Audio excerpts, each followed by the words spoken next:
먼저는 우리가 바른 신앙의 삶을 살아야 되겠다. 신앙으로 올바라야 되고 그것에 걸맞게 윤리적인 삶을 살아내야 하고 나는 누구인가? 내가 어떻게 이 신앙과 삶을 마주할 것인가? 그러니까 내가 어떤 사람이 될 것인가? 하나님과 동행하는 삶을 추구를 해야 되고 동행하는 삶을 작은 음성들, 미세한 음성들에 귀를 기울여야 하겠다. 예를 들면 말씀을 통하는 거, 우리 주변의 그 상황과 사람들을 대하는 거 뭐 등등 그런 것들을 우리가 끊임없이 훈련해 나가야 하는 것이고 의지라는 거거든요. 그러니까 하나님의 음성을 기다리고 있는 그런 마음이 있다라면 바로 하나님의 음성은 사실 거기에 있다. 정말로 먼저 질문을 해봐야 되는 것이 우리가 정말 그 음성을 듣기를 원하느냐, 어떻게 들을 것인가와 그 자세에 대해서도 얘기를 하는데 나는 항상 무릎을 꿇고 말한다. 주님,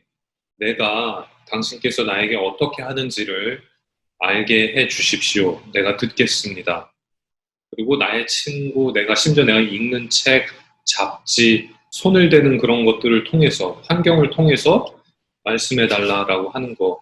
어떤 삶을 살고 어떤 관계를 맺는가가 중요하겠다라는 거죠. 그런 관계에서도 결국에는 듣는 게 중요하잖아요. 아무리 상급자고 하급자라고 해도 대화를 해야 되고, 겸허하게 들어야 되고, 한국 컨텍스트에서는 어려운 거고, 사람들이 많이 안 하는 건데, 안타까운 일이죠. 교회에서도 뭐 목사들도 듣는 사람이 아니라 그러니까 리스너가 아니라 스피커니까 본질은 듣는 것이다.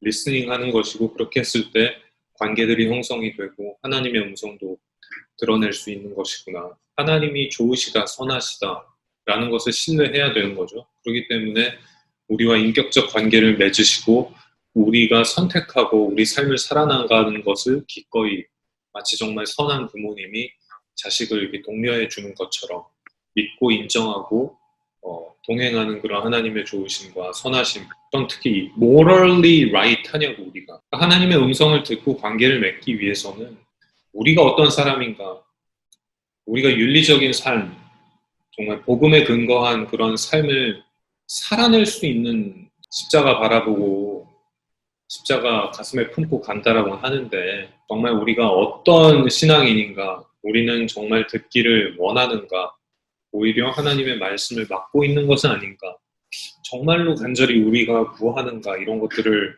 오히려 우리의 그 아주 그 저급한 원초적인 욕망으로 초월적인 절대자를 상정을 해놓고 투영시키는 것은 아닌가.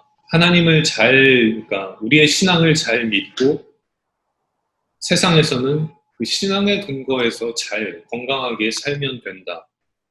그렇게만 하면 하나님과 동행을 하고 하나님과 관계가 되는 그런 삶과 신앙을 살 수 있고 그렇게 삶을 살 때 들을 수 있을 것이다. 들릴 수 있을 것이다. 그러니까 보이는 이 세상에만 빠져들지 말고 천착하지 말고 보이지 않는 실제의 눈을 뜨라. 귀를 열어라. 그랬을 때 우리가 하나님의 음성을 들을 수 있을 것이다. 관계에 대한 이야기를 나눴었고 하나님 그리고 나 그리고 하나님이 창조하신 피조물 존재에 대해서 인식을 하고 서로에 대한 이해가 필요하다. 이해를 하기 위해서는 대화의 중요성에 대한 이야기를 나눴던 것 같아요. 결코 혼자가 아니다. Will never be alone. 하나님과 인간, 인간과 인간 우리가 서로 연합하여 한 몸이 되라는 주님의 말씀과도 사실 일맥상통한 이야기고 아담에게 헬퍼로 이브를 주신 근본적인 그분의 뜻과도 부합하다는 거죠. 하나님의 음성을 듣기 위해서 우리가 먼저 그분이 누구시고 그분 안에서 우리는 누구이며 어떤 식으로 살아가야지만이 또 이런 관계가 형성이 되는가에 대해서 과연 그렇다면 하나님의 음성을 어떻게 들을 것인가. 매일매일 살아가는 일상 속에서 일어나는 많은 일들 가운데 속에서 과연 이 모든 것들이 하나님의 뜻이 존재해 있는가. 하나님이 우리에게 말씀하시는 통로는 우리의 신령, 그러니까는 우리의 마음 가운데 속에서 그리고 우리 주변에 있는 사건들 그리고 사람들을 향한 우리의 생각과 감정이다라는 이야기를 통해서 내 가장 깊은 영혼 속에서 커다란 영향을 미치고 커다란 울림이 있었다는 거죠. 그러니까 단순하게 내가 지속적으로 반복하고 지속적으로 생각하는 차원이 아니라 그 가운데 속에서 나를 움직이게 하는 설명할 수 없는 그 거대한 힘 이런 것들을 느끼면서 설령 그 당시에 이게 하나님의 음성인지 아닌지에 대해서 명확하게 내가 깨닫지 못했지만은 그 과정들을 통해서 돌이켜보니까 이게 하나님의 뜻이었구나, 하나님의 음성이었구나라고 느끼는 경우가 굉장히 많았다는 거죠. 무언가 이렇게 반복적으로 떠오르는 생각이 있으면은 또 그거를 기도를 통해서 살펴보게 되고 내 자신을 돌아보고 내 상황을 돌이켜보고 그냥 말씀을 묵상하고 또 주변에서 일어나는 일들을 유심히 살펴보다 보면은 저는 하나님의 음성을 우리가 분별할 수 있다. 막연하게 그냥 하나님의 음성이 아니라 좀 더 구체적으로 말씀과 상황과 그 다음에 내 마음속에 있는 성령의 감화, 하나님의 음성을 분별하는 가장 기준점인 세 가지의 빛과 일맥상통한 이야기라는 생각이 들더라고요. 하나님께서는 사람의 몸을 입고 이 땅에 오셔서 우리 곁에서 다가와 직접 인간이 느끼는 희노애락을 느끼시고 구원의 선물을 주신 것은 결국 하나님의 고유의 성품이신 인격적인 하나님이시고 또 자유의지를 우리에게 부여하신 하나님의 그 일반적인 뜻이 아닌가라는 생각을 해보고요. 우리가 그러니까 하나님의 일반적인 뜻 안에 살고 있고 그분의 음성을 듣는 데 익숙해져 있다면 모든 상황 속에서 우리에게 때로는 구체적인 말씀을 하지 않는다 하더라도 그 하나님의 온전한 뜻 가운데 속에 살아가고 있구나. 사실 우리가 기도하는 것들에 대해서 모든 것들을 다 응답받지 못하는 경우가 사실은 많잖아요. 예수도 하나님의 응답이 될 수도 있고 너도 하나님의 응답이 될 수 있지만은 사실 어떤 면에서 하나님께서는 침묵하시는 경우가 참으로 많다는 거죠. 하나님께서는 그분의 일반적인 뜻 안에서 우리가 살아간다면은 하나님의 뜻 안에서 이루어지고 있다는 거죠.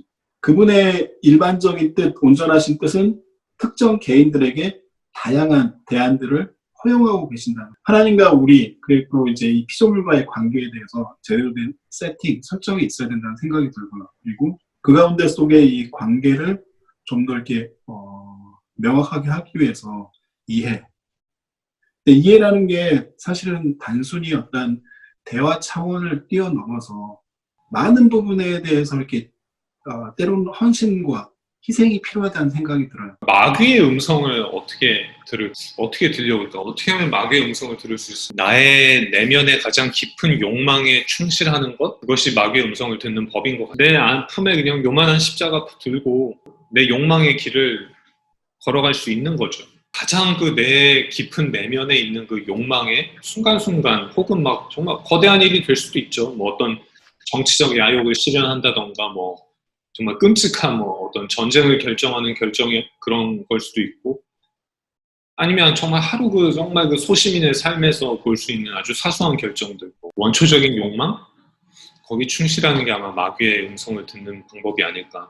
우리가 정말 이게 하나님의 음성인지 사단의 음성인지에 대해서 분별하지 못하는 경우도 참으로 많겠다. 심지어 교회 안에서도 어떤 사람이 하는 이야기를 가지고 이게 마귀의 음성이냐 하나님의 음성이냐고 감별할 수는 없지만은 때로는 정말 과연 저게 하나님의 음성일까? 과연 내가 내뱉고 있는 말이 내 가운데 속에 어떤 성령 감화를 통해서 이 하나님의 음성을 대변할 수 있는 이야기를 하고 있는가?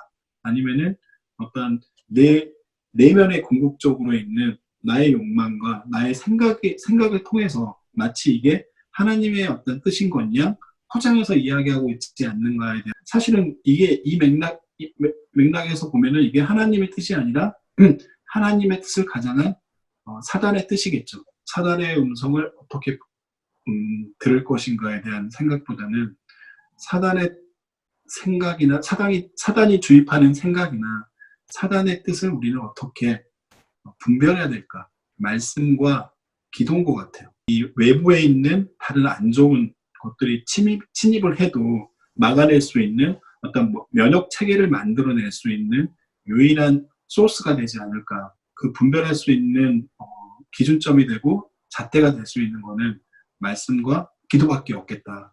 제목부터가 되게 재밌는 게 이 데블스 애드버컷이 원래 무슨 말이냐면 아시겠지만 시성, 그러니까 이 사람이 성인이냐 뭐 이런 거를 감별을 할 때 리서치를 하잖아요. 하나하나 딴지를 거는 거예요. 정말 이게 맞냐? 이거 맞아? 아닐 수도 있잖아. 이렇게 하는 그러니까 일종의 감별 작업의 하나로서 일부러 굳이 반대편에 서서 그 심사의 과정을 오히려 더 엄격하게 하기 위해서 이렇게 논박하는 토론할 때도 그렇게 그런 얘기 하죠. 내가 이 데블스 애드버컷 하겠다고 하면서 일부러 뭐 그 토론할 때 뭐 일부러 좀 토론이 잘 되게 하려고 꼭 자기가 동의를 안 해서라기보다는 일부러 이렇게 토론의 진행을 위해서 그런 사람 그렇게 얘기하기도 하잖아요. 근데 이 영화를 보면 축자적이에요.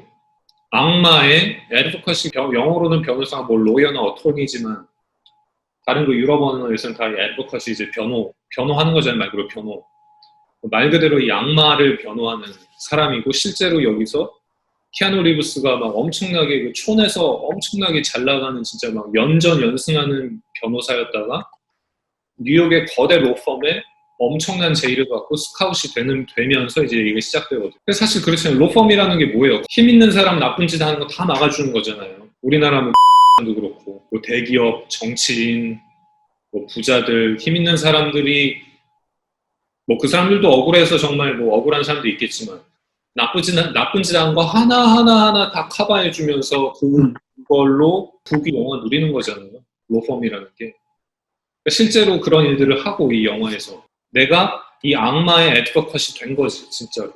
vanity, 그러니까 허영심, vanity definitely is my favorite sin.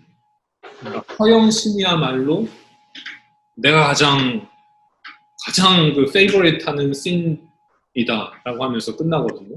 여기서도 영화가 계속해서 묻는 그 주인공한테 묻는 물음이 그거예요. 너의 욕망이 뭐냐? 선택하게 해요. 그 욕망을 절대 강요하지 않아. 지금 너의 가장 그 원초적인 욕망이 뭐냐? 그 마지막에 끝나는 것도 그거잖아요. 허영심. 그러니까 그 예수의 시험도 그렇고 우리 성경에서도 마귀가 우리에게 원하는 것은 무슨 어마어마한 살인마가 되고 뭐 이런 게 아니라 사실은 그 순간에 가장 그 원초적인 나의 욕망 그거에 충실하게 하는 것이 아마 끊임없이 우리에게 하는 이야기 그런 이야기겠죠. 너의 뜻대로, 너의 생각대로, 너의 욕심대로 살아라. 이 세상을 살아가는 데는 안전지대는 한 군데도 없다. 우리가 정말로 하나님 안에 붙들어 있고 예수님 안에 있어야지만이 그 안이 안전지대가 되는 거지. 항상 우리는 죄성이 있다 보니까 욕망이라는 게 참 무서운 거잖아요. 하나님 안에 있다고 믿지만은 때로는 하나님보다 그 우리의 삶 속에서 가지고 있는 부와 명예와 권력이 더 크게 느끼고